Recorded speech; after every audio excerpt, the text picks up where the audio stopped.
ان کی بات تو بہت دور کی ہے. جو مولوی ہیں جن کا کام، ایک تو وہ مولوی ہوتا ہے جو بیچارہ جو ہے نا اپنے روزگار کے لیے داڑھی رکھ کر نمازیں پڑھانا شروع کر دیتا ہے. ایک وہ علماء ہیں جو خالصتاً دین کا جذبہ لے کر اپنا وقت اس کے اندر جو ہے نا انویسٹ کرتے ہیں کہ بھئی مجھے جو ہے نا دین چاہیے، میں دین سیکھتا ہوں.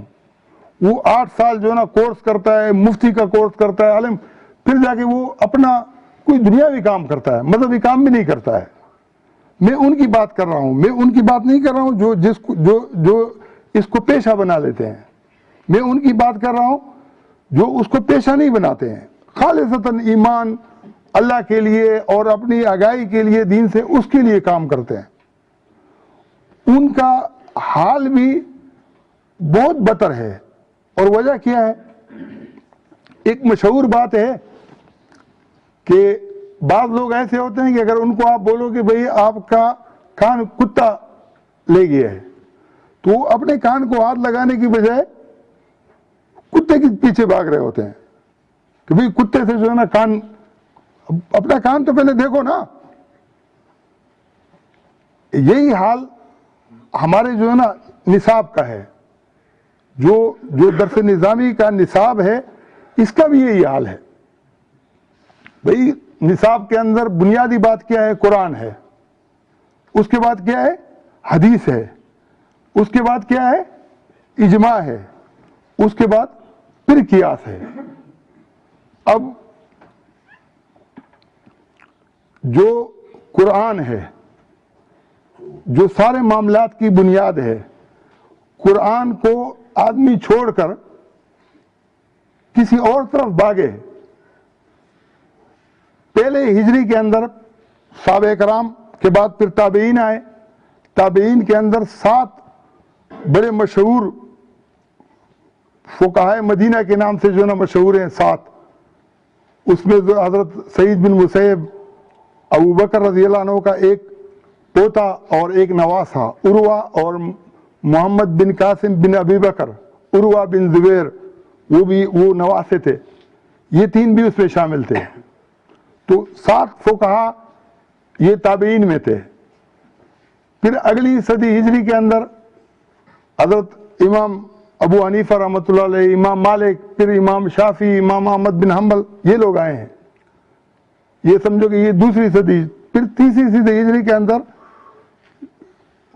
یہ جو بخاری، امام مسلم، امام ترمذی، ابن ماجہ، یہ اگلی صدی کے اندر ہیں.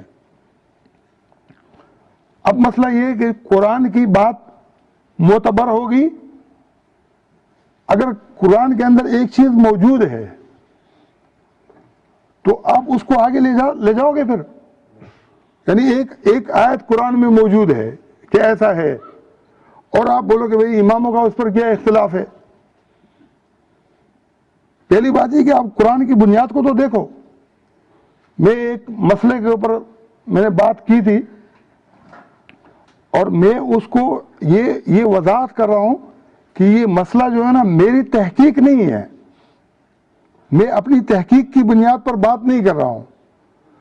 درس نظامی کی جو میں نے کتابیں پڑھی ہیں اور جہاں جو ہے نا قرآن کی تعلیم جس بنیاد کے اوپر دی جا رہی ہے، میں اس بنیاد کے اوپر بات کر رہا ہوں. اتفاق سے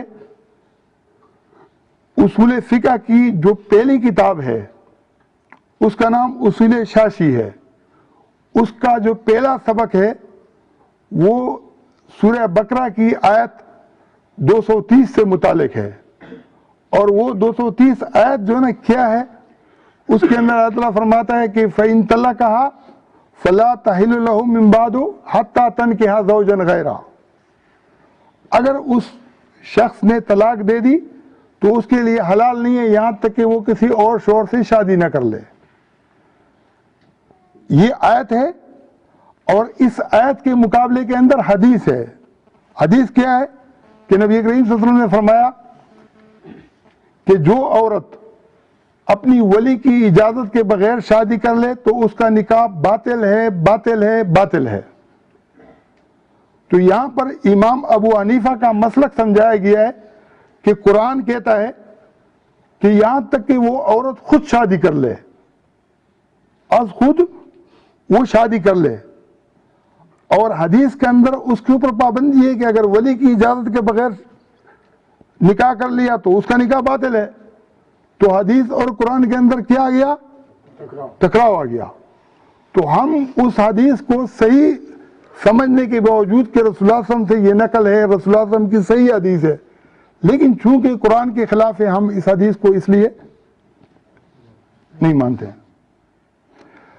باقی جتنے امام ہیں، امام شافعی، امام مالک، امام احمد بن حنبل، اہل حدیث حضرات، اہل تشیع، سب کے سب کہتے ہیں کہ نہیں، اگر ولی کی اجازت کے بغیر کسی لڑکی نے نکاح کر لیا تو اس کا نکاح باطل ہے، حدیث ٹھیک ہے۔ اور ہمارے والے کیا کہتے ہیں کہ قرآن کے اندر اللہ نے کہا ہے کہ اگر اس کو طلاق دے دی تو اس کے بعد اس کے اوپر کوئی پابندی نہیں ہے، کوئی نہیں لگا سکتا، نہیں ہے وہ، یہاں تک کہ وہ خود شادی کر لے۔ جب میں پڑھ رہا تھا، پہلی کتاب تھی، مولانا بدیع الزمان صاحب بہت اللہ والے آدمی تھے، میں نے ان کو کہا کہ آپ نے ہمیں پہلے جو ہے نا یہ درد دیا کہ احناف یعنی امام ابو حنیفہ کے مسلک کی کوشش یہ ہے کہ کوئی ضعیف حدیث بھی ہم مسترد نہ کریں، دو حدیثیں ٹکرا رہی ہوں تو ہم ان میں تطبیق دیں، قرآن اور حدیث ٹکرا رہا ہو تو ہم حدیث اور قرآن کو تطبیق کریں۔ تو میں نے کہا استاد جی اس کے اندر تطبیق کی گنجائش موجود ہے۔ اس نے کہا کہ کیا ہے؟ میں نے بولا کہ تطبیق یہ ہے کہ یہاں پر طلاق شدہ عورت مراد ہے۔ کون سی عورت مراد ہے؟ جو طلاق شدہ ہے۔ اور حدیث کے اندر جو نا کنواری مراد ہے۔ اب جب لڑکی کنواری ہوتی ہے تو اس کا باپ، اس کا چاچا، وہ اس کا ذمہ دار ہوتا ہے، لیکن جب اس کا جو ہے نا طلاق ہو جائے یا اس کا شوہر فوت ہو جائے تو دونوں صورتوں کے اندر پھر وہ آزاد بن جاتی ہے، پھر وہ خود مختار ہو جاتی ہے۔ حدیث کے اندر یہ بھی آتا ہے کہ دونوں کے وہ الگ الگ ہیں، احکام بھی الگ الگ ہیں۔ تو استاد نے کہا کہ آپ کی بات ہے تو ٹھیک، لیکن آپ آگے جاؤ گے تو یہ معاملات پھر دوسرے بھی آپ کو پتہ چل جائیں گے کہ کیا ہے کیا نہیں ہے۔ اور آخری وقت تک اللہ کا فضل تھا کہ حاجی عثمان صاحب کے معاملے کے اندر بعض جو بنور ٹاؤن کے علماء مخالف تھے تو ان کو پتہ چلا کہ میں نے ان کا دفاع کیا ہے حاجی عثمان صاحب کا، تو مجھے انہوں نے تب کی تھی، بہت خوش ہوئی ہے۔ انہوں نے کہا کہ مجھے لگتا ہے کہ یہ وہی وہ ہے طالب علم، کیونکہ ہم 95 طالب علم تھے ایک کلاس کے اندر، جو ہے نا ہر اس کے بعد جو ہے نا میں چائے پیتا تھا، مطلب کہ جو چائے زیادہ پیتا ہے تو اس نے وہ چائے کی بنیاد پر مجھے پہچان لیا تھا۔ اب مسئلہ کیا ہے کہ یہ جو 230 نمبر آیت ہے، 228 نمبر آیت کے اندر اللہ تعالیٰ کیا کہتا ہے، 229 کے اندر اللہ کیا کہتا ہے، 231 کے اندر اللہ کیا کہتا ہے، 232 نمبر آیت کے اندر کیا کہتا ہے۔ قرآن کو آگے پیچھے دیکھنے کی ضرورت ہے کہ نہیں ہے؟ 228 میں اللہ تعالیٰ کہتا ہے کہ وَبُعُولَتُهُنَّ أَحَقُّ بِرَدِّهِنَّ فِي ذَلِكَ إِنْ أَرَادُوا إِصْلَاحًا الْمُطَلَّقَاتُ يَتَرَبَّصْنَ بِأَنفُسِهِنَّ ثَلَاثَةَ قُرُوءٍ۔ عورت جو ہے نا 3 طور و حیض تک، 3 ادوار تک جو ہے نا انتظار کریں، اور ان کے شوہر اصلاح کی شرط پر، صلح کی شرط پر حقدار ہیں کہ وہ رجوع کریں۔ اب اگر اس آیت کی وضاحت کے باوجود یہ آیت اتنی واضح ہو اور ایک حدیث ایسی آئے کہ جس میں حدیث کے اندر یہ کہا گیا ہو کہ بھئی عدت میں رجوع نہیں ہو سکتا، تو ہم حدیث کو مانیں گے یا اس آیت کو مانیں گے؟ آپ لوگ تو مولوی نہیں ہو۔ مولانا محمد خان شیرانی صاحب جو اسلامی نظریاتی کونسل کے چیئرمین تھے، ان کو میں نے کئی دفعہ ان معاملات کے اوپر ان سے گفتگو کی، اور میں نے یہ کہا کہ بھئی ایک سائڈ پر اگر بہت مضبوط حدیث ہو اور اس کے اندر جو نا یہ بات ہو کہ بھئی عدت کے اندر قرآن کے خلاف، قرآن میں تو عدت میں رجوع کی اجازت ہے کہ صلح کی شرط پر رجوع ہو سکتا ہے، اور حدیث میں یہ ہو کہ نہیں ہو سکتا، تو آپ اصول فقہ کے قاعدے کے مطابق کیا کہیں گے؟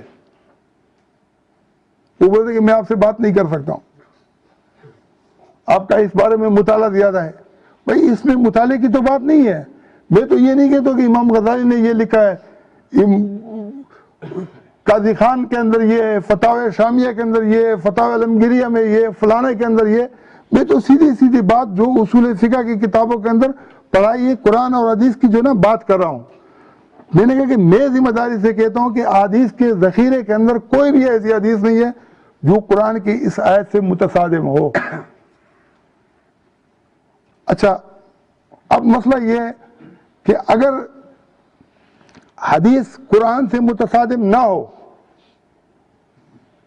اس کی تطبیق ہو سکتی ہو، تو حنفیوں کو تو اس کو ویلکم کرنا چاہیے کہ بھئی جو ہمارا بنیادی مقصد ہے آپ اس کو حل کر رہے ہو۔ اگر قرآن سے متصادم ہوگا تو اللہ تعالیٰ قرآن کے اندر جو ہے نا کہتا ہے کہ اگر یہ اللہ کے علاوہ کسی غیر کی طرف سے یہ قرآن ہوتا تو اس کے اندر جو ہے نا بہت سارے تضادات ہوتے، لَوَجَدُوا فِيهِ اخْتِلَافًا كَثِيرًا، اختلاف سے مراد وہاں تضاد ہے کہ بہت سارے تضادات ہوتے۔ اللہ ایک آیت کے اندر کہہ رہا ہے 228 کے اندر کہ صلح کی شرط پر پوری عدت کے اندر شوہر رجوع کر سکتا ہے، تو کیا اگلی آیت کے اندر اللہ تعالیٰ نعوذ باللہ کوئی چھوا ہے کہ بھول جائے کہ نہیں وہ نہیں کر سکتا؟ بول سکتے اللہ نے یہ سمجھایا ہے، اللہ کو معلوم تھا کہ یہ بھی جیسے یہود اور نصارہ تھے جنہوں نے گدھے کی طرح کتابیں لادی ہوئی تھی، ان کی مثال ایسی تھی، اس امت نے بھی اسی راستے کے اوپر جو نہ چلنا ہے، گدھوں کی طرح کتابیں لادی ہوئی ہوں گی لیکن وہ سمجھتے نہیں ہوں گے کہ کیا ہے۔ تو اللہ نے اس سے بڑھ کر کیا وضاحت کی؟ ایک وضاحت تو اللہ نے یہ کی کہ 3 ٹینیور کے اندر، 3 ادوار میں، 3 مراحل میں رجوع ہو سکتی، طلاق کے جو 3 ادوار تک عورت انتظار کرے، اگر حیض نہیں آتا ہو تو 3 مہینے، پاکی کے دن پھر حیض، پاکی کے دن پھر حیض، پاکی کے دن پھر حیض، تو اس میں رجوع ہو سکتا ہے۔